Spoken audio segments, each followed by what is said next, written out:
नमस्कार, आप देख रहे हैं डीडी न्यूज। आपके साथ मैं हूं गौरव श्रीवास्तव। तो चलिए बुलेटिन की शुरुआत करते हैं और सबसे पहले नजर डालते हैं इस वक्त की हेडलाइंस पर।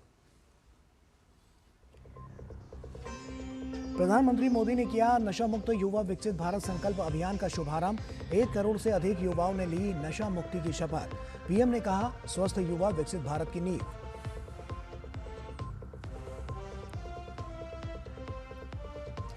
झारखंड में भर्ती परीक्षा में धांधली के खिलाफ आंदोलित होते हुए छात्र। जेपीएससी और जेएसएससी परीक्षाओं में गड़बड़ी के खिलाफ धरना प्रदर्शन। सीएम सोरेन के इस्तीफे समेत कई मांगों को लेकर निकाला मशाल जुलूस। भाजपा ने मामले की सीबीआई जांच की मांग की। पहाड़ से लेकर मैदान तक बारिश से भारी तबाही। हिमाचल प्रदेश में 100 से ज्यादा सड़कें बंद। असम में करीब 2 लाख लोग प्रभावित। केरल के 12 जिलों में ऑरेंज अलर्ट।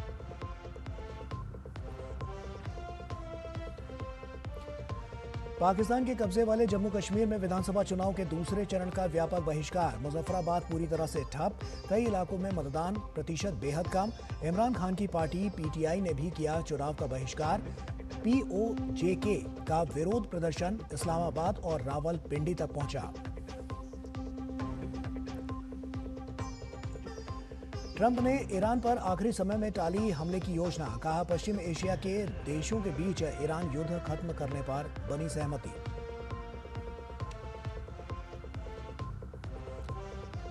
और ग्लासगो राष्ट्रमंडल खेल में भारतीय दल ने बिखेरी चमक। मुक्केबाजी से आया सर्वश्रेष्ठ प्रदर्शन।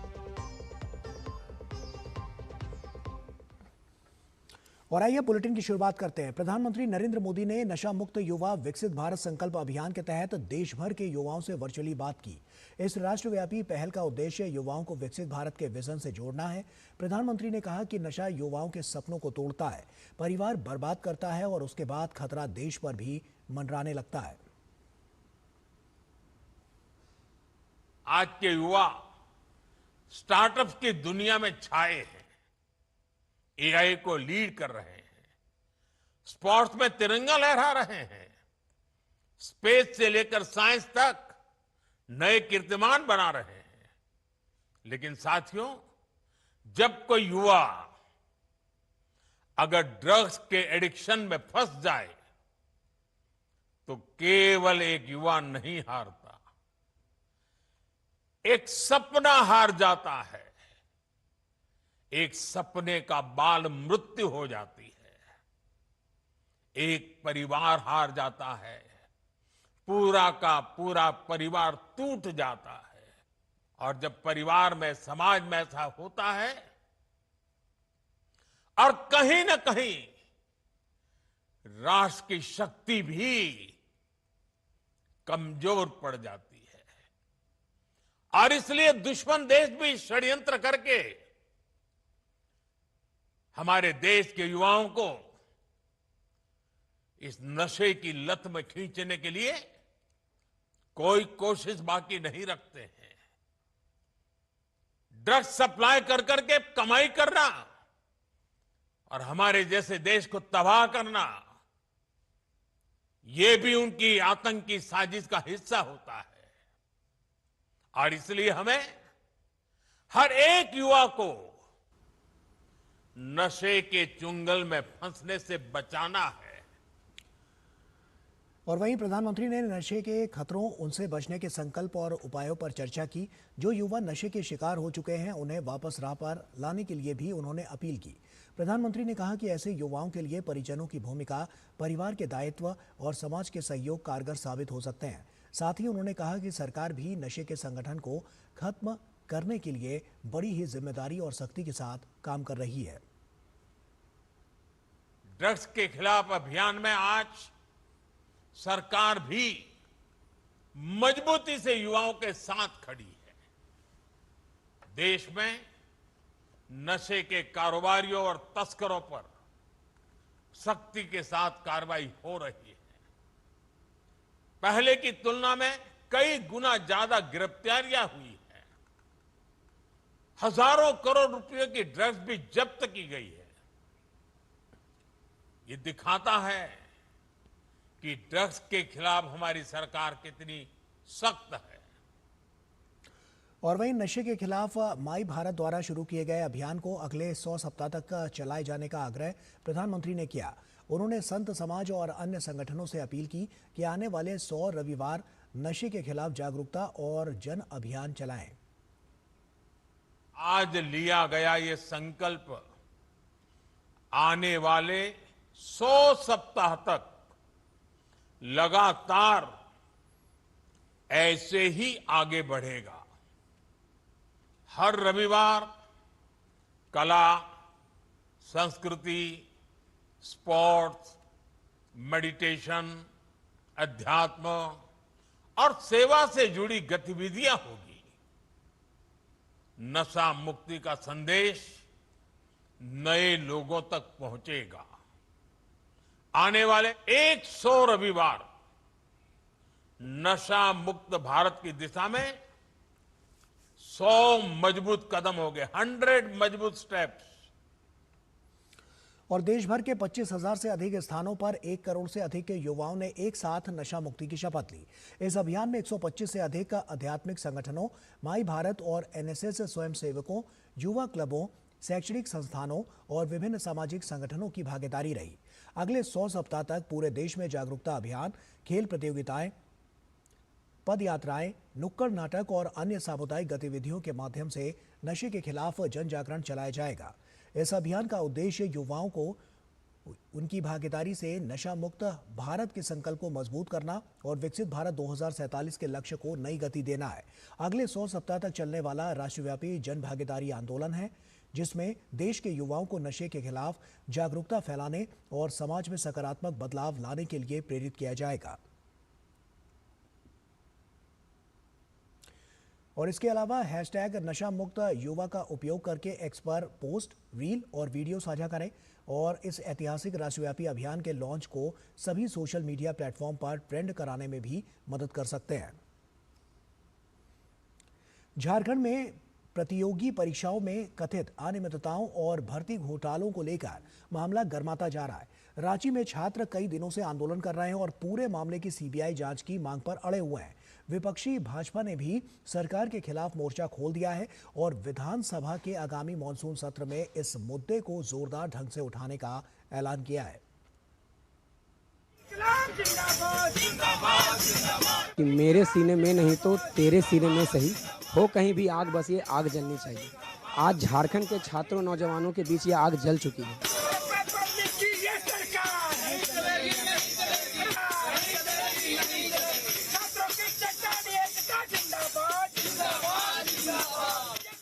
झारखंड में सरकारी नौकरियों की भर्ती प्रक्रिया को लेकर छात्रों का गुस्सा साफ दिखाई दे रहा है। प्रदर्शनकारी युवाओं का आरोप है कि प्रतियोगी परीक्षाओं में भारी गड़बड़ियां हुई हैं और योग्य अभ्यर्थियों के साथ अन्याय किया गया है। ताजा मामला जेपीएससी और जेएसएससी की भर्ती परीक्षाओं में कथित अनियमितता का है, जिसे लेकर छात्र कई दिनों से रांची के जयपाल सिंह मुंडा स्टेडियम में धरने पर बैठे हैं। हमारे झारखंड का पूरा सिस्टम ही खराब हो चुका है, क्योंकि यहाँ पे 26 सालों में जितनी भी परीक्षाएं हुई है, चाहे वो कर्मचारी से लेकर के अधिकारी की हो, शिक्षक से लेकर के दरोगा की भर्ती हो, तमाम भर्तियां विवादों में रही है। और इस विवाद ऐसा कि लगातार भर्तियों में अलग अलग तरीके से पेपर लीक, धांधलियां, अनियमितता उजागर हुई है कि झारखंड एक ऐसे राज्य में शुमार हो गया जहाँ पे पेपर लीक नहीं होता है, अब सीधे सीधे ओएमआर लीक कर दिया जाता है। 14वीं जेपीएससी पीटी का परीक्षा हुआ है, उसमें बहुत ही व्यापक भ्रष्टाचार हुआ है। पहले पेपर लीक होता था, इस बार तो ओएमआर ही लीक हो गया।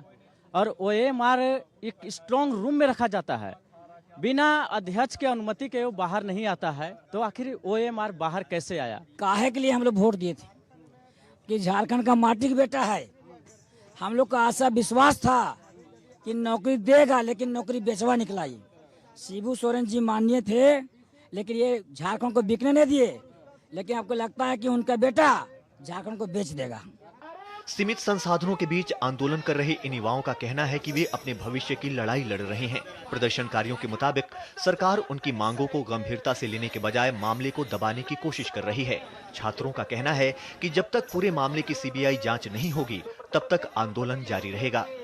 जेएसएससी सीजीएल एग्जाम जो हुआ था उसको रद्द करना पड़ेगा, क्योंकि उसमें बहुत व्यापक स्तर पे पेपर लीक हुआ था।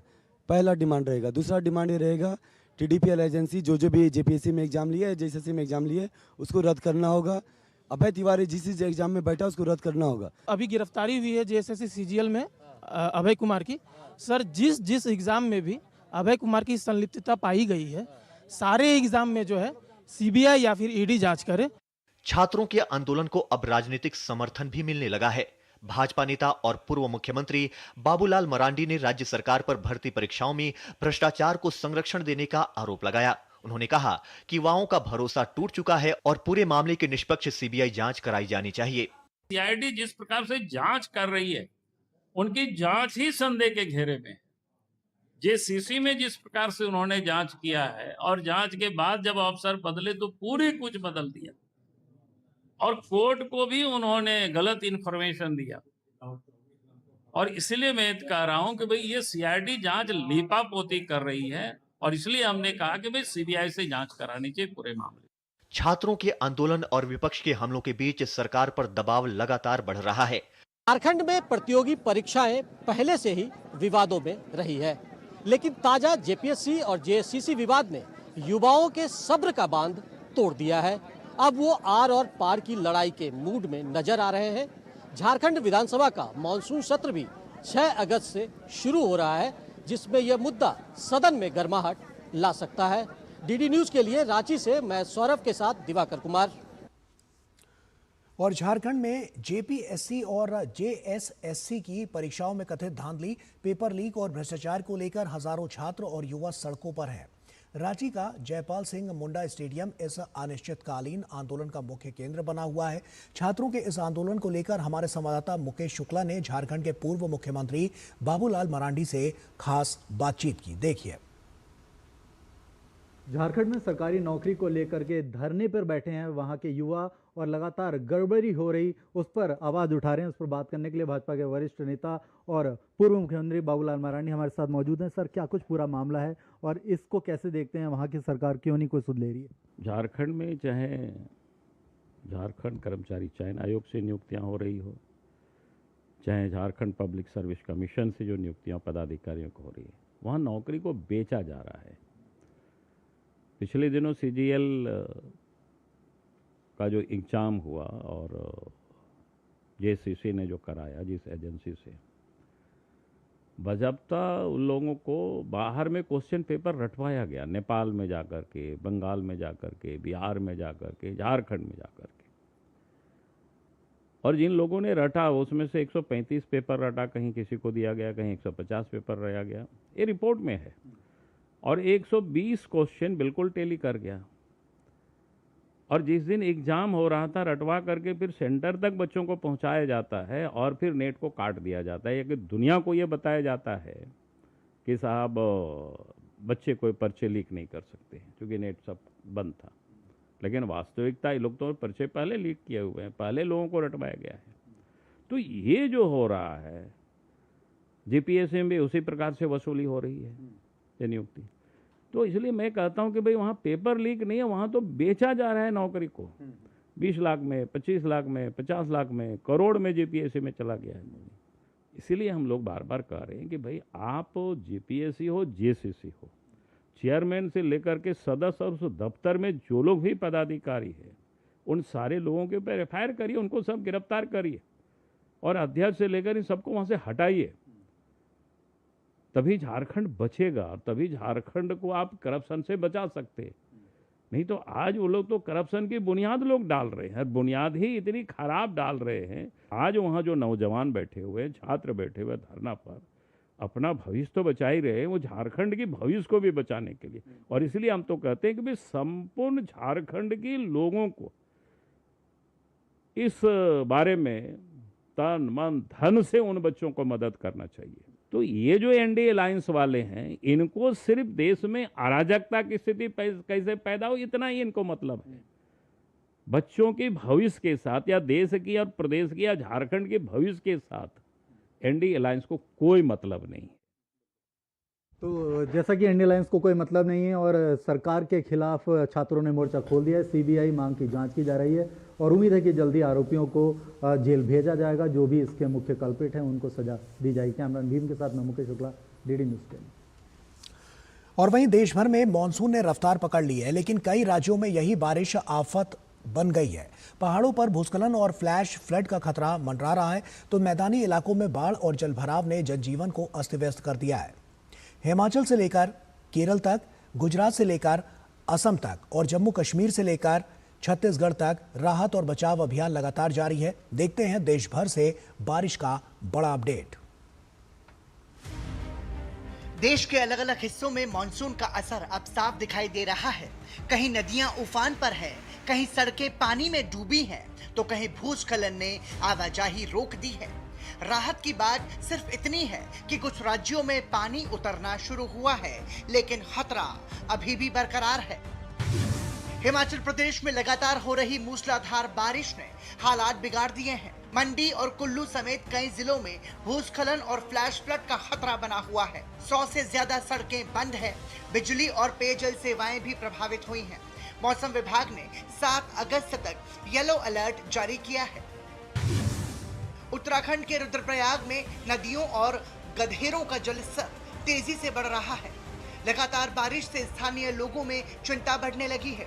जिला प्रशासन ने संवेदनशील इलाकों में निगरानी बढ़ा दी है और लोगों से सतर्क रहने की अपील की है। केदारनाथ धाम में भी मौसम खराब बना हुआ है। घने कोहरे और बारिश के चलते यात्रियों को सावधानी बरतने की सलाह दी गई है। प्रशासन ने कुछ मार्गों पर ट्रैकिंग पर रोक लगाई है।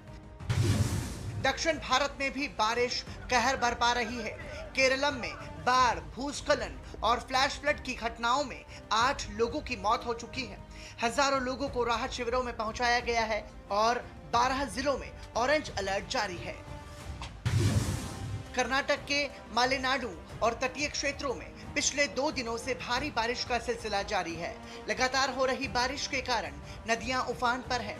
वहीं शिवमोगा जिले के तीर्थहल्ली कस्बे के तम्मीडी कोप्पा के पास देर रात हुए भूस्खलन में पहाड़ी का एक हिस्सा घर पर आ गिरा, जिससे एक ही परिवार के 3 लोगों की दर्दनाक मौत हो गई, जबकि एक अन्य व्यक्ति गंभीर रूप से घायल हो गया। कर्नाटक के मालेनाडु क्षेत्र में रेलवे ट्रैक क्षतिग्रस्त होने के कारण बेंगलुरु से मंगलुरु, कारवार और अन्य प्रमुख शहरों को जोड़ने वाली कई ट्रेन सेवाएं प्रभावित हुई हैं। रेलवे प्रशासन ने यात्रियों से वैकल्पिक यात्रा व्यवस्था अपनाने की अपील की है। मौसम विभाग ने राज्य के तटीय और मालेनाडु क्षेत्रों में अगले कुछ घंटों तक मध्यम से भारी बारिश और तेज हवाओं की संभावना जताते हुए लोगों को सतर्क रहने की सलाह दी है। पश्चिम भारत में गुजरात के सौराष्ट्र क्षेत्र में हालात सबसे ज्यादा गंभीर हैं। मोरबी, राजकोट, सुरेंद्रनगर समेत 6 जिलों में रेड अलर्ट जारी है। कई शहरों में जल भराव है और एनडीआरएफ तथा स्थानीय प्रशासन लगातार लोगों को सुरक्षित स्थानों पर पहुंचाने में जुटा है। पूर्वोत्तर में असम में बाढ़ का पानी कुछ इलाकों से जरूर उतरा है, लेकिन 7 जिले अब भी बाढ़ की चपेट में हैं। करीब 1,78,000 लोग प्रभावित हैं और सैकड़ों गांवों में सामान्य जनजीवन अभी पटरी पर नहीं लौट पाया है। राहत शिविरों में हजारों लोग रह रहे हैं। अभिनेता रणदीप हुड्डा भी राहत सामग्री लेकर प्रभावित इलाकों में पहुंचे हैं।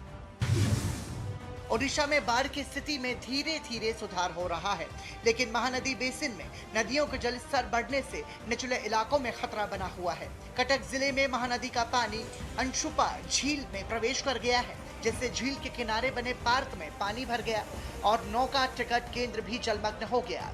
राज्य सरकार कटक, पुरी, जगतसिंहपुर, केंद्रपाड़ा, खुर्दा सहित प्रभावित जिलों में स्थिति पर लगातार नजर रख रही है।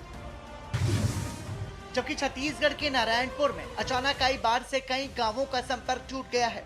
मध्य प्रदेश में फिलहाल भारी बारिश से राहत है, लेकिन 4 और 5 अगस्त से तेज बारिश के नए दौर का अनुमान जताया गया है। वहीं दिल्ली, एनसीआर, आंध्र प्रदेश और पुदुचेरी में बारिश ने गर्मी से राहत जरूर दी है, लेकिन कई इलाकों में जल भराव की समस्या भी सामने आई है। मौसम विभाग ने आने वाले दिनों में देश के कई हिस्सों में भारी बारिश की संभावना जताई है। ऐसे में प्रशासन लोगों से नदी, नालों और भूस्खलन संभावित इलाकों से दूर रहने, अनावश्यक यात्रा से बचने और मौसम विभाग की चेतावनियों का पालन करने की अपील कर रहा है। फिलहाल पूरे देश में राहत और बचाव एजेंसी हाई अलर्ट पर है। Bureau report, DD news. और वहीं राष्ट्रपति द्रौपदी मुर्मू ने रविवार को दिल्ली में राष्ट्रपति भवन में पहली बार आयोजित प्रेसिडेंट्स बॉडीगार्ड सोल्जर थॉन को हरी झंडी दिखाई और इस इवेंट में करियप्पा परेड ग्राउंड पहुंचकर 8000 धावकों ने हिस्सा लिया। राष्ट्रपति के साथ पूर्व सेना प्रमुख और मिजोरम के राज्यपाल जनरल वी.के. सिंह भी मौजूद रहे। राष्ट्रपति ने इस मौके पर विशेष डाक कवर का अनावरण भी किया। देखिए हमारे संवाददाता विशाल बैरस्टो की ये खास रिपोर्ट। यह इवेंट प्रेसिडेंट्स बॉडीगार्ड की 253 साल पुरानी विरासत की याद में आयोजित किया गया है। यह दुनिया की एकमात्र एयरबॉर्न कैवेलरी रेजिमेंट और भारतीय सशस्त्र बलों की सबसे पुरानी रेजिमेंट है। यह कारगिल विजय के 27 साल पूरे होने का भी प्रतीक है। प्रधानमंत्री जी ने कहा है कि भारत फिट रहे, हमारा युवा फिट रहे, स्वस्थ रहे, तो भाव वही है। हम चाहते हैं कि हमारा युवा फिट हो और उसमें सोल्जर और उनके समकक्ष जो उनके रिश्तेदार हैं, संबंधी हैं, बाकी सिविलियन हैं, साथ साथ मिलें, साथ साथ दौड़ें। Run for the soldiers, run with the soldiers. यह इवेंट पहली बार आयोजित किया जा रहा है और इसका मकसद युवाओं को शारीरिक रूप से फिट रहने के लिए प्रोत्साहित करना है। सोल्जरथॉन एक ऐसा एफर्ट है जिसमें run with soldiers, run for soldiers का मैसेज है, say yes to sports, no to drugs का मैसेज है। और आज ये दौड़ जो ऑनरेबल प्रेसिडेंट ने फ्लैग ऑफ किया है, ये दौड़ पीबीजी के जो घोड़े और घुड़सवार हैं, जो कि एयरबोर्न कैवलरी है, उनको समर्पित है। और अब से ये एक एनुअल इवेंट है हमारे लिए। ये बहुत ही गर्व की बात है कि पीबीजी सोल्जरथॉन इनिशिएट किया गया है। इससे पीबीजी के ट्रूप्स और घोड़े जो हैं सिटीजन्स के और नज़दीक आते हैं और यूथ के लिए एक मैसेज जाता है कि आपने फिट रहना, ड्रग्स को नो बोलना और एक हेल्दी नेशन के डेवलपमेंट में योगदान देना। इस दौड़ में 8000 धावक हिस्सा ले रहे हैं। दौड़ को 3 अलग अलग कैटेगरी में बांटा गया है। 3 किलोमीटर के लिए वीर दौड़, 5 किलोमीटर के लिए महावीर दौड़ और 10 किलोमीटर के लिए परमवीर दौड़। सोल्जरथॉन भारत में एक यादगार मैराथन सीरीज है जिसे पूर्व special forces officer major doctor Surendra Punia ने शुरू किया था। इसका मकसद भारतीय सशस्त्र बलों का सम्मान करना और युद्ध में घायल सैनिकों, पूर्व सैनिकों और पैराप्लेजिक पूर्णवास केंद्रों के लिए कल्याणकारी फंड जुटाना है। Run for the soldier, run with the soldier. जी हाँ, इस नारे के साथ ये सोल्जरथॉन की शुरुआत हो गई है और मकसद एक ही है, न सिर्फ हमारे युवाओं को खेलों के तरफ बढ़ावा देना है बल्कि उन्हें ड्रग्स से भी दूर रखना है। कैमरामैन मोंटी के साथ मैं विशाल Bairstow, DD news, Rashtrapati Bhavan. और राष्ट्रपति द्रौपदी मुर्मू 3 से 5 अगस्त तक ओडिशा के दौरे पर रहेंगी। दौरे के पहले दिन 3 अगस्त को राष्ट्रपति कटक में जगत गुरु कृपालु विश्वविद्यालय का उद्घाटन करेंगी। इसके बाद 4 अगस्त को राष्ट्रपति भुवनेश्वर से ब्रह्मपुर तक ट्रेन से यात्रा करेंगी और इस दौरान वो मां कंधुनी देवी मंदिर और तप्त पानी स्थित शिव मंदिर पहुंचकर दर्शन और पूजा अर्चना करेंगी।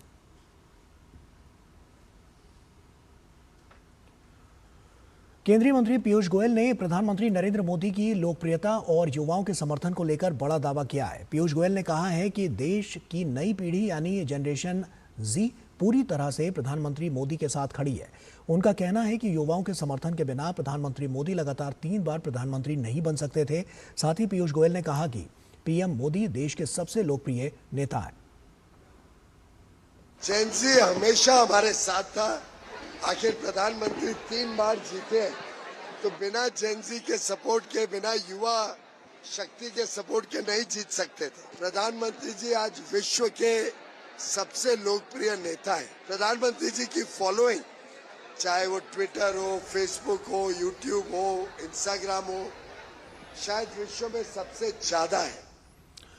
और छत्तीसगढ़ की राजधानी रायपुर में आज नवीन आपराधिक कानूनों के प्रभावी क्रियान्वयन और डिजिटल न्याय व्यवस्था को सशक्त बनाने के उद्देश्य से राज्य स्तरीय कार्यशाला आयोजित की गई। मुख्यमंत्री विष्णुदेव साय, छत्तीसगढ़ हाईकोर्ट के मुख्य न्यायाधीश न्यायमूर्ति रमेश सिन्हा और न्यायपालिका, पुलिस व अभियोजन तंत्र के वरिष्ठ अधिकारियों ने इसमें भाग लिया।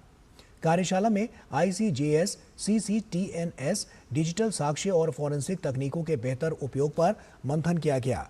इस अवसर पर मुख्यमंत्री विष्णुदेव साय ने कहा कि नई आपराधिक न्याय व्यवस्था में तकनीक की भूमिका लगातार बढ़ रही है और सभी संबंधित एजेंसियों के बेहतर समन्वय से न्याय प्रक्रिया अधिक तेज, प्रभावी और पारदर्शी बनेगी।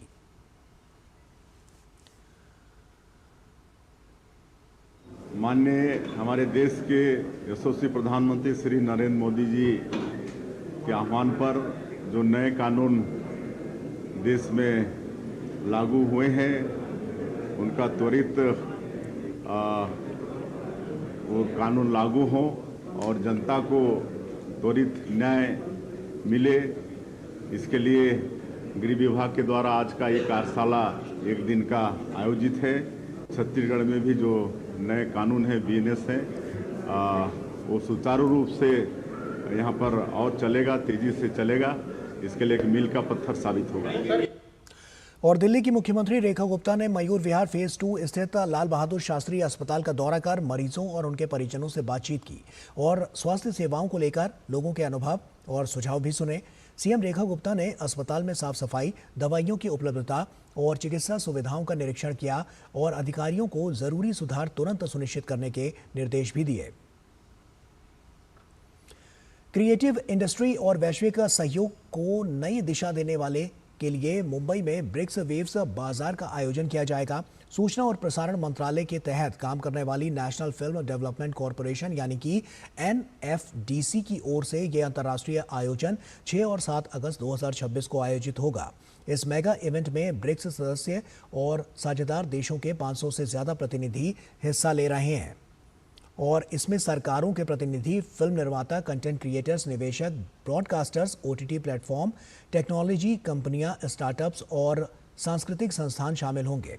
ब्रिक्स वेव्स बाजार का उद्देश्य ऑडियो विजुअल और क्रिएटिव इंडस्ट्री में अंतर्राष्ट्रीय सहयोग को बढ़ावा देना है। 2 दिनों तक चलने वाले इस आयोजन में हाई लेवल कॉन्फ्रेंस, विशेषज्ञों के संबोधन, पैनल चर्चा, बिजनेस नेटवर्किंग और B2B मीटिंग्स आयोजित की जाएंगी। इस दौरान इंटरनेशनल को production, content financing, digital transformation, बौद्धिक संपदा अधिकार, उभरती तकनीक, महिला उद्यमिता और ग्लोबल साउथ के बीच सहयोग जैसे मुद्दों पर चर्चा होगी।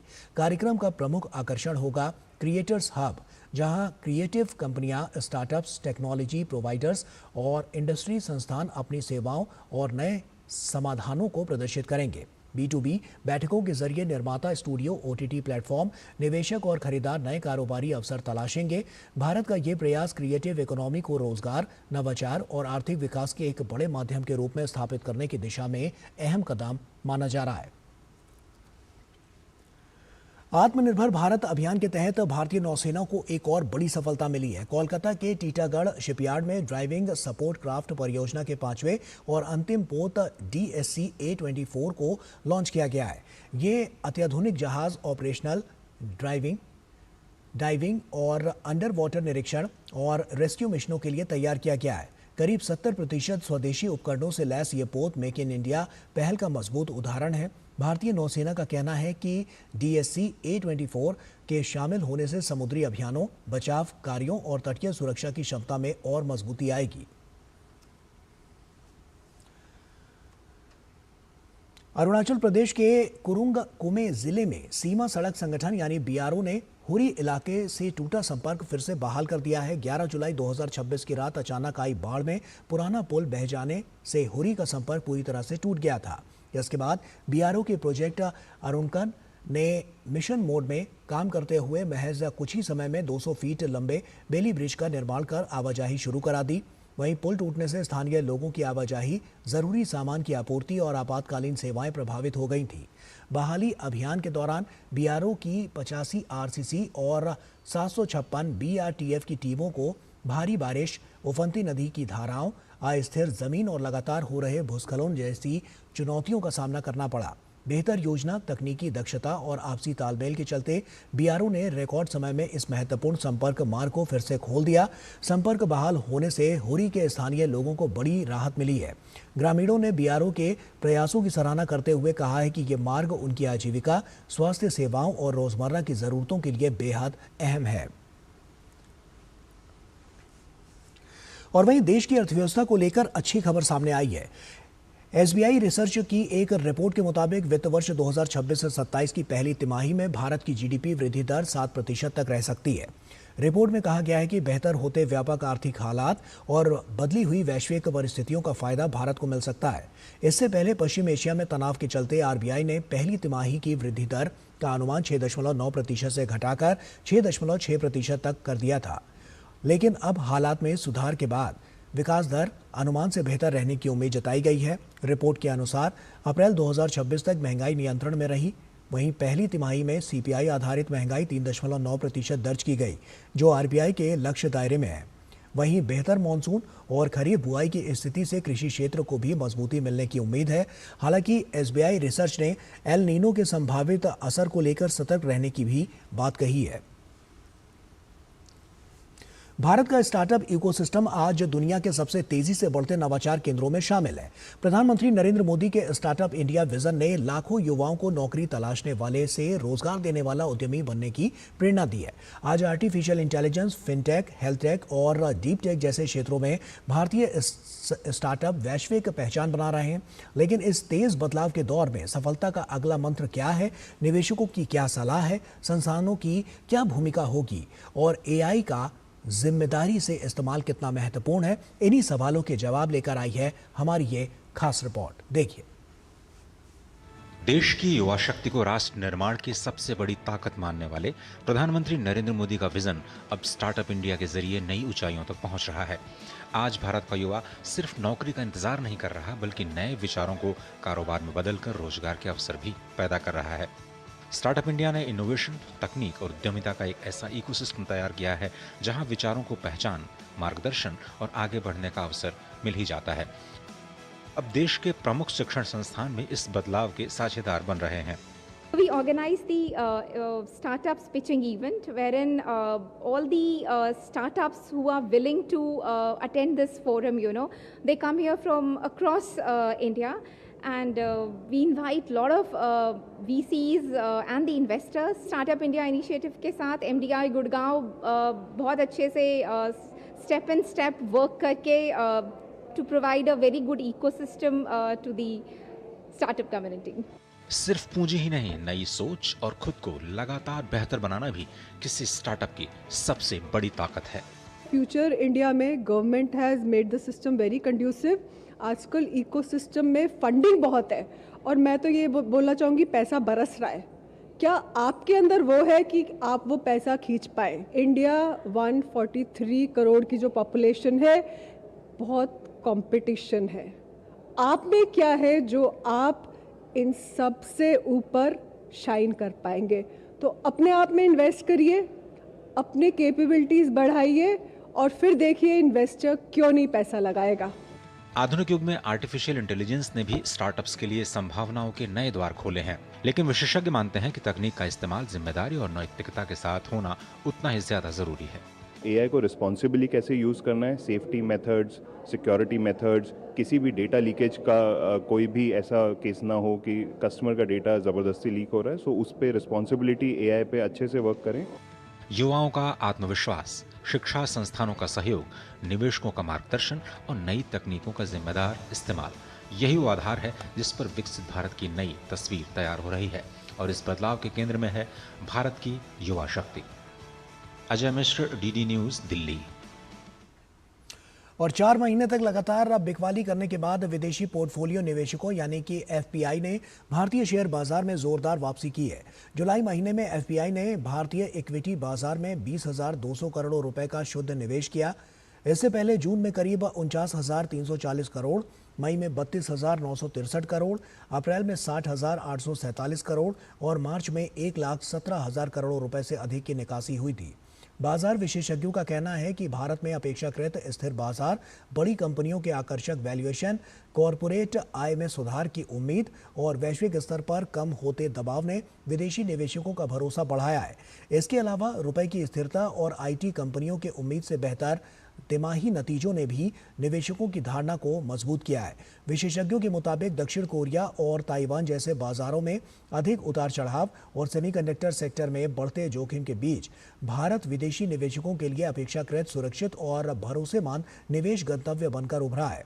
वहीं अमेरिकी डॉलर पर दबाव कम होने और अमेरिकी ब्याज दरों के अपने उच्च स्तर के करीब पहुंचने की उम्मीद ने भी उभरते बाजारों में निवेश का माहौल बेहतर किया है। सिर्फ इक्विटी ही नहीं, जुलाई में भारतीय डेट मार्केट में भी विदेशी निवेशकों की दिलचस्पी बढ़ी है।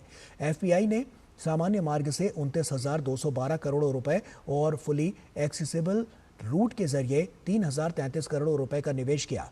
हालांकि जुलाई की इस वापसी के बावजूद वर्ष 2026 में अब तक विदेशी निवेशक भारतीय शेयर बाजार से 2,54,000 करोड़ रुपए की शुद्ध निकासी कर चुके हैं, जो पूरे 2025 में हुई 1,66,000 करोड़ रुपए की निकासी से भी कहीं अधिक है।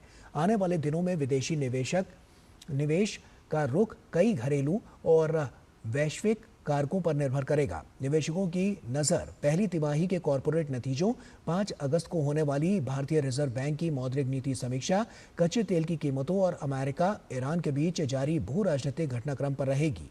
इन कारकों का असर भारतीय बाजार में विदेशी निवेश के अगले रुख को तय कर सकता है।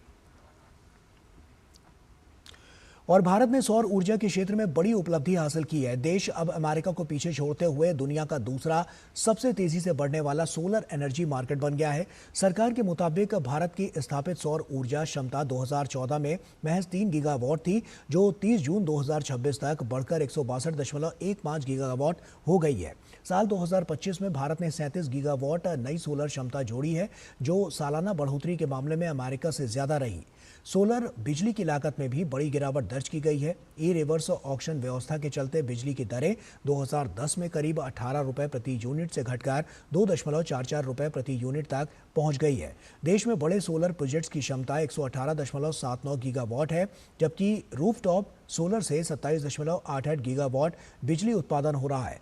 वहीं नई प्रधानमंत्री सूर्य सरोवर योजना के तहत फ्लोटिंग सोलर और एनर्जी स्टोरेज को बढ़ावा दिया जाएगा।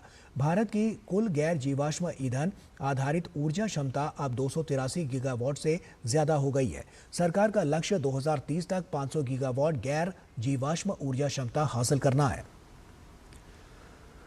दिल्ली पुलिस ने एक बड़ी कार्रवाई करते हुए 6 बांग्लादेशी नागरिकों को हिरासत में ले लिया है। पुलिस के अनुसार इन सभी को वीजा नियमों के उल्लंघन के आरोप में गिरफ्तार कर डिटेंशन सेंटर भेज दिया गया है। ये कार्रवाई सेंट्रल डिस्ट्रिक्ट स्पेशल स्टाफ के फॉरेनर सेल ने ऑपरेशन विस्टा 1.0 के तहत की है। पुलिस ने जानकारी दी है कि सभी नबी करीम इलाके के एक होटल में रुके हुए थे और डबल एंट्री वीजा पर भारत आए थे। पुलिस के मुताबिक वीजा में अधिकतम 15 दिन रुकने की अनुमति थी, लेकिन इन सभी ने इस तय सीमा का उल्लंघन किया। पूछताछ के बाद FRRO ने कानूनी कदम उठाते हुए इन सभी को सराय रोहिल्ला के डिटेंशन सेंटर भेज दिया है, जहां से इन्हें डिपोर्ट करने की तैयारी की जा रही है। धार्मिक नगरी काशी में संत समाज की एक अहम बैठक आयोजित हुई। बैठक में संसद परिसर में राम मंदिर के कथित चढ़ावे चोरी के मुद्दे पर हुए प्रदर्शन के दौरान निर्दलीय सांसद पप्पू यादव द्वारा पुजारी का वेश धारण किए जाने पर कड़ी नाराजगी जताई गई है। संत समाज ने कहा है कि सनातन परंपरा और संत समाज के कथित अपमान के खिलाफ कानूनी और लोकतांत्रिक तरीके से आवाज उठाई जाएगी। संत समाज की ओर से सांसद पप्पू यादव, सांसद अवधेश प्रसाद और लोकसभा में विपक्ष के नेता राहुल गांधी के खिलाफ FIR भी दर्ज कराई गई है। बैठक में यह भी निर्णय लिया गया है कि संबंधित सांसदों के आवास के बाहर विरोध प्रदर्शन किया जाएगा। सभी चिन्हित किए जाएंगे, इनके घरों पर प्रदर्शन होगा, दिल्ली के संसदीय आवास हो या इनके अपने निजी मकान हो, क्योंकि ये राह इन्होंने दिखाई है। भारत के प्रधानमंत्री के हाईली सिक्योरिटी जोन में अगर जन्मदिन मनाने के बहाने ये जा करके धरना दे सकते हैं, तो हिंदुओं का अपमान करने के कारण हिंदू इनके आवासों पे धरना क्यों नहीं दे सकता है? इसलिए राह तुमने दिखाई है, अब चल करके हम दिखाएंगे। और वहीं हिमाचल प्रदेश के लाहौल स्पीति जिले के जिस्पा में 2 दिवसीय लाहौल महोत्सव की शुरुआत हो गई है। इस महोत्सव का उद्देश्य लाहौल स्पीति की समृद्ध संस्कृति, परंपराओं और तिब्बती बौद्ध विरासत से लोगों को परिचित कराना है। लाहौल स्पीति हिमाचल प्रदेश का एक दुर्गम इलाका है, जिसकी सीमाएं तिब्बत और लद्दाख से जुड़ी हुई हैं। इस वजह से यहाँ भारतीय और तिब्बती संस्कृति की अनूठी झलक देखने को मिलती है। 2 दिनों तक चलने वाले इस महोत्सव में पारंपरिक लोक नृत्य, सांस्कृतिक कार्यक्रम और स्थानीय रीति रिवाज लोगों का आकर्षण बने हुए हैं। महोत्सव में बड़ी संख्या में बौद्ध धर्म के अनुयायी, स्थानीय लोग और देश विदेश से आए पर्यटक भी शामिल हो रहे हैं।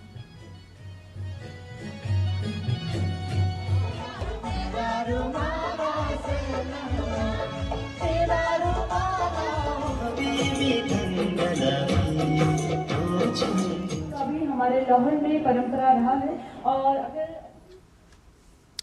और पाकिस्तान के कब्जे वाले जम्मू कश्मीर में विधानसभा चुनाव के दूसरे चरण के दौरान कई इलाकों में चुनाव बहिष्कार और बंद का असर देखने को मिला। स्थानीय मीडिया के अनुसार मुजफ्फराबाद समेत कई स्थानों पर मतदान के विरोध में प्रदर्शन किए गए। इस दौरान इस्लामाबाद और रावलपिंडी में भी प्रदर्शन हुए हैं। रावलपिंडी प्रेस क्लब के बाहर छात्रों और POJK से जुड़े प्रदर्शनकारियों ने भारी विरोध प्रदर्शन किया। प्रदर्शन के दौरान पुलिस ने कार्रवाई करते हुए कई लोगों को हिरासत में लिया और लाठीचार्ज भी की। वहीं पाकिस्तान अधिकृत जम्मू कश्मीर के चुनाव आयोग ने LA 27 निर्वाचन क्षेत्र का मतदान स्थगित कर 4 अगस्त को कराने की घोषणा की। तमाम कश्मीरी तलबा जितनी पाकिस्तानी कम्युनिटी मौजूद है, हम सब लोगों को गिरफ्तार कर लिया गया है। इंशाअल्लाह दोबारा एहतजाज करेंगे। जो लोग अभी मौजूद हैं वो एहतजाज करें, कोई मसला नहीं है। ये चाटे मुक्के लाते इन चीज़ों से कोई फर्क नहीं पड़ता। हर सूरत आप लोगों ने इस मूवमेंट को जारी रखना है। इंशाअल्लाह जब तक हमारी डिमांड पूरी नहीं होती तब तक हम एहतजाज रिकॉर्ड करवाते रहेंगे। हमें इनसे कोई खौफ नहीं है। और पाकिस्तान में बलूच नागरिकों पर अत्याचार को लेकर एक नई रिपोर्ट सामने आई है। इस रिपोर्ट में बलूच नेशनल मूवमेंट के मानवाधिकार विभाग पाक ने बलूच नागरिकों के जबरन अपहरण के बाद लापता होने को लेकर चिंता व्यक्त की है। विभाग ने कहा है कि आतंकवाद रोधी विभाग, पाकिस्तान रेंजर्स, पाकिस्तानी खुफिया एजेंसियों और सेना ने कई बलूच नागरिकों को गैर कानूनी रूप से हिरासत में लिया है। पाक ने इन गायब लोगों के ठिकाने का तुरंत खुलासा करने और उनकी सुरक्षा सुनिश्चित करने और उन्हें अपने परिवारों से मिलने की सुविधा देने की मांग की है। संगठन ने जिम्मेदारी तय करने के लिए तुरंत निष्पक्ष और पारदर्शी जांच की भी मांग की है। अपनी रिपोर्ट में बलूचिस्तान की मानवाधिकार परिषद ने जून 2026 में 77 हत्याओं और जबरन गायब किए जाने के 63 मामलों की जानकारी दी है। उत्तर पश्चिम पाकिस्तान के खैबर पख्तूनवा प्रांत में रविवार को एक शांति रैली के दौरान हुए विस्फोट में कम से कम 7 लोगों की मौत हो गई और 1 दर्जन से अधिक लोग घायल भी हो गए। जिले के अधिकारियों ने बताया है कि यह विस्फोट स्वात जिले के कबाल कस्बे में स्वात शांति रैली के दौरान हुआ। स्वात पुलिस ने बताया है कि शुरुआती जानकारी के अनुसार कम से कम 7 लोगों की मौत हुई है, जबकि 18 लोग गंभीर रूप से घायल हैं। सूत्रों ने बताया है कि यह विस्फोट आत्मघाती हमले जैसा प्रतीत हो रहा है। हालांकि इसकी तत्काल कोई आधिकारिक पुष्टि नहीं हुई है। स्वात शांति रैली का आयोजन स्वात अमन जिरगा यानी स्थानीय जनजातीय परिषद की ओर से किया गया था। रैली में शामिल लोगों ने नारे लगाए और इलाके में शांति की मांग की। क्षेत्र में पिछले कुछ महीनों में सुरक्षा स्थिति बिगड़ी है। अधिकारियों ने बताया कि बचाव दल ने घायलों को पास के अस्पतालों में भर्ती कराया, जबकि पुलिस और अन्य कानून प्रवर्तन एजेंसियों ने इलाके की घेराबंदी कर दी है। पश्चिम एशिया में जंग के बादल एक बार फिर से गहराते हुए दिख रहे हैं, लेकिन फिलहाल कूटनीति ने बारूद पर भारी पड़ने की कोशिश की है। अमेरिकी राष्ट्रपति डोनाल्ड ट्रंप का दावा है कि अमेरिका ईरान पर बड़े सैन्य हमले के बिल्कुल करीब था, लेकिन अंतिम क्षणों में इस कार्रवाई को रोक दिया गया। सवाल यह है कि क्या यह युद्ध टल गया है या फिर यह सिर्फ एक अस्थायी विराम है। देखते हैं हमारी ये खास रिपोर्ट।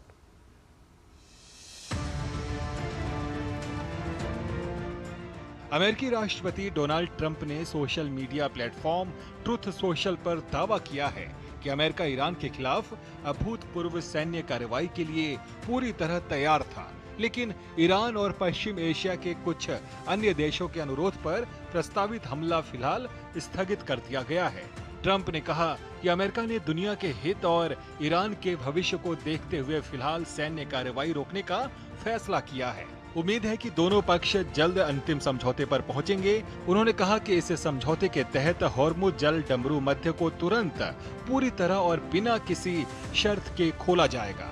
साथ ही ईरान के परमाणु कार्यक्रम से जुड़े खतरे को भी समाप्त किया जाएगा। इजराइल भी इस प्रतिबद्धता में अमेरिका के साथ है। सभी पक्ष जल्द बातचीत पूरा करें और समझौते को अंतिम रूप दें।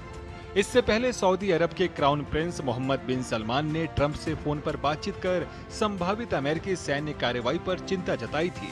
सूत्रों के मुताबिक सऊदी अरब को आशंका है कि यदि अमेरिका ईरान के ऊर्जा प्रतिष्ठानों या महत्वपूर्ण बुनियादी ढांचे को निशाना बनाता है तो जवाबी कार्रवाई में ईरान खाड़ी देशों के ऊर्जा ठिकानों पर हमला कर सकता है। यही वजह है कि क्षेत्रीय तनाव कम करने और कूटनीतिक समाधान की कोशिशों पर जोर दिया जा रहा है। वहीं ईरान के विदेश मंत्री अब्बास अराघची ने दावा किया कि ईरान संभावित अमेरिका के किसी भी हमले का जवाब देने के लिए तैयार है। ईरान ने अमेरिका को किसी भी नए सैन्य हमले के खिलाफ कड़ी चेतावनी दी है। ईरान के विदेश मंत्री अब्बास अराघची ने कहा कि अगर अमेरिका या उसके सहयोगियों की ओर से हमला हुआ तो ईरान मुंह तोड़ जवाब देगा। वहीं ईरान से जुड़े मीडिया आउटलेट नूर न्यूज ने दावा किया कि ईरानी ऊर्जा ढांचे पर हमले की स्थिति में सऊदी अरब, यूएई, कतर और इजराइल के ऊर्जा ठिकाने भी निशाने पर हो सकते हैं। Bureau report, DD news. और आइए अब राष्ट्रमंडल खेल से जुड़ी हुई खबरों पर एक नजर डालते हैं।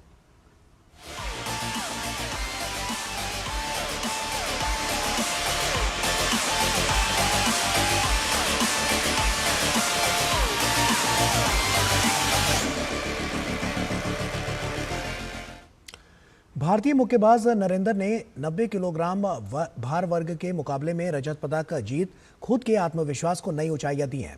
अब नरेंद्र का लक्ष्य एशियन गेम्स है, जहां उनकी कोशिश अपने पिछले प्रदर्शन को सुधारने की है। नरेंद्र से उनकी इस कामयाबी और उनकी आगामी योजनाओं पर खास बात की हमारे संवाददाता नारायण सिंह ने। एक ऐतिहासिक हमने यहाँ पर परफॉर्मेंस देखा हमारे भारतीय बॉक्सर्स द्वारा। 7 गोल्ड और 3 सिल्वर जीते। इस बार हमारे साथ हैं नरेंद्र बीरबल। बहुत बहुत शानदार प्रदर्शन रहा आप लोगों का। एक सिल्वर मेडल जीता आपने। पूरा एकदम कैंपेन इतना ज़बरदस्त रहा। क्या वजह मानते हैं कि हमारे बॉक्सर्स ने इतना अच्छा प्रदर्शन किया? तो बॉक्सर पहले ही पूरी तैयारी करके आए थे कि भाई हमने मतलब कि 5 गोल्ड की उम्मीद की, मतलब कि और ज़्यादा गोल्ड आए हैं तो 7 गोल्ड आए। हमने जो मतलब सोच के आए थे उससे बेहतरीन प्रदर्शन किया है। और इससे पहले जैसे साई कैंप लगाती पटियाला में और बीएफआई दोनों मिलकर अच्छा काम कर रही है। और कॉमनवेल्थ गेम से पहले ट्रेनिंग टूर लगाया था बेलफास्ट में, आयरलैंड में। वहाँ अच्छे पार्टनर थे, अच्छी ट्रेनिंग हुई है और यहाँ उसी का रिजल्ट यहाँ आया है कॉमनवेल्थ गेम में। ओवरऑल अपनी फाइट्स के दौरान बॉक्सिंग का भी एग्रेसिव गेम है, और लेकिन आप बड़े कूल नज़र आते हैं। क्या इसकी वजह है? क्योंकि मैं इतना ज़्यादा प्रेशर लेता नहीं हूँ फाइट से। अगर कोई बात नहीं, हार जीत तो होती रहती है। अगर हार के तो ये नहीं कि उस हार को याद करते रहेंगे। आगे वाला जो टारगेट है, अभी एशियन गेम है, फिर वर्ल्ड चैंपियनशिप है, आगे बहुत गेम है। तो इसमें जो भी हमने कुछ कमी की है उसको पूरा करके एशियन गेम में पूरी तैयारी के साथ जाएंगे। आपको क्या लगा पूरा कैंपेन, आपका सफ़र, अगर बॉक्सिंग का सफ़र देखिए राइट फ्रॉम जहाँ पर आपने स्टार्ट किया पोडियम तक, लगातार आप एक जाने माने नाम है इंडियन बॉक्सिंग में। पूरे सफ़र को कैसे देखते हैं आप? पूरे सफ़र में अगर गेम्स में देखें तो world military game, south Asian game, Commonwealth game, Asian game सभी में मेडल ले लिया है। ओलंपिक गेम बाकी है, ओलंपिक की तैयारी कर रहे थे। तो आशा करें कि अगला जो ओलंपिक आएगा उसमें वो एक पदक वहाँ भी आपके। हाँ, सभी गेम में मेडल हो गया, ओलंपिक गेम बाकी है। बस आप दुआ करते रहिए, मेहनत करेंगे। आगे जो भगवान ने जो लिख रखा है वो तो होना है ही। हम अपनी मेहनत में कोई कसर नहीं छोड़ेंगे। बिल्कुल, मेहनत में कोई कसर छोड़ने वाले नहीं है हमारे बॉक्सर। और यहाँ भी जिस तरह से नरेंद्र ने एक सिल्वर मेडल जीता, अब उनका अगला जो कैंपेन है वो होगा ओलंपिक में मेडल जीतने का एक उनका सपना है। और जिस तरह का प्रदर्शन वो लगातार दे रहे हैं, हर मंच पर उन्होंने पदक जीता है, तो आशा उनसे यही रखी जाएगी कि जब अगला बड़ा मंच आएगा, चाहे एशियन गेम्स का हो चाहे ओलंपिक्स का हो, वहाँ भी वो इसी प्रदर्शन को दोहराएं और भारत के लिए वहाँ भी पदक जीतें। कैमरा पर्सन स्टालिन प्रभु के साथ Narayan Singh, DD news, Glasgow. और अपने पहले ही राष्ट्रमंडल खेलों में स्वर्ण पदक जीतने वाली प्रिया घनघस इसे बड़ी उपलब्धि मानती है। प्रिया ने हमारे सहयोगी नारायण सिंह के साथ बातचीत में माना कि साई का सहयोग और सरकार द्वारा चलाई जा रही स्कीम खिलाड़ियों की सफलता में अहम रोल अदा कर रही है।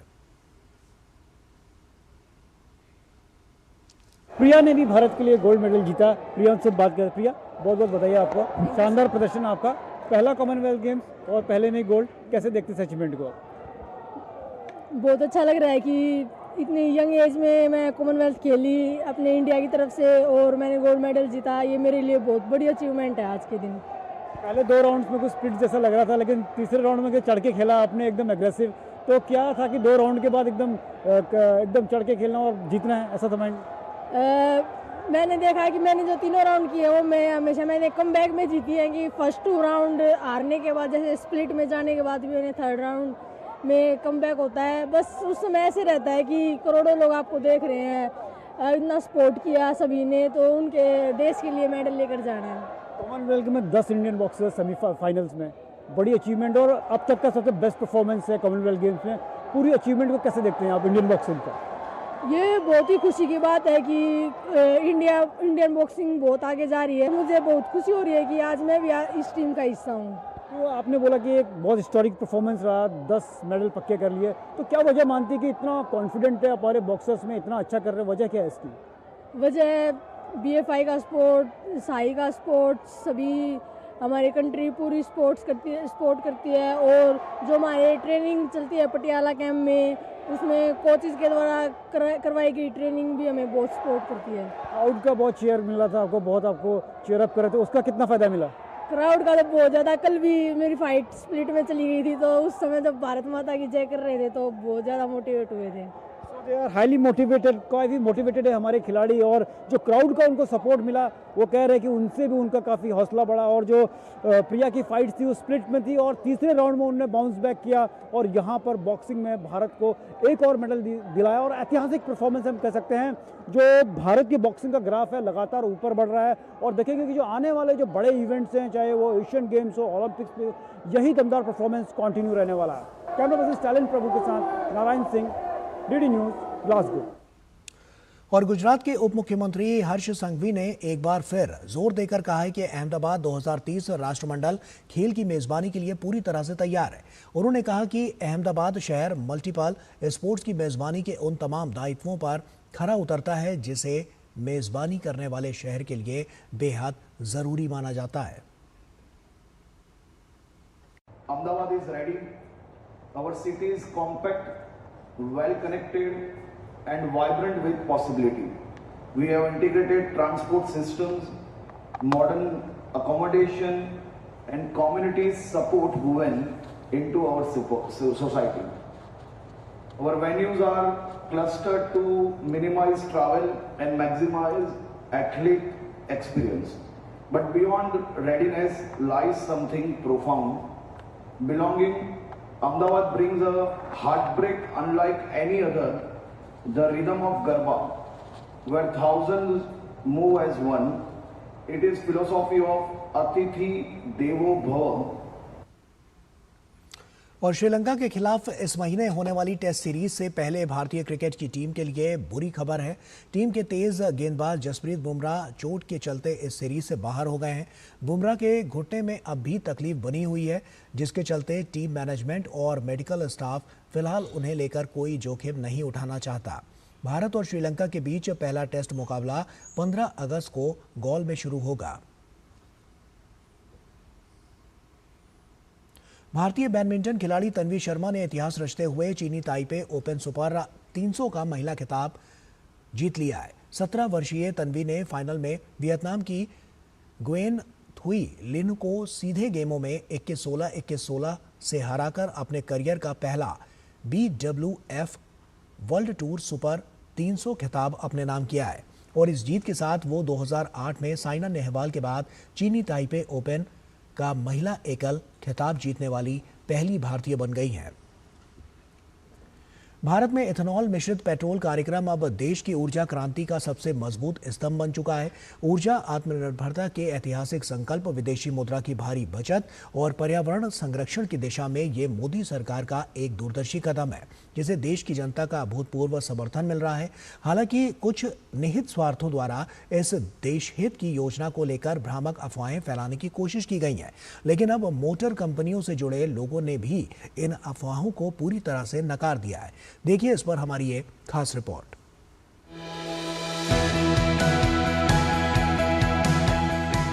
भारत सरकार का इथेनॉल मिश्रित पेट्रोल कार्यक्रम देश में स्वच्छ और आत्मनिर्भर ऊर्जा की दिशा में एक अहम कदम बनकर उभर रहा है।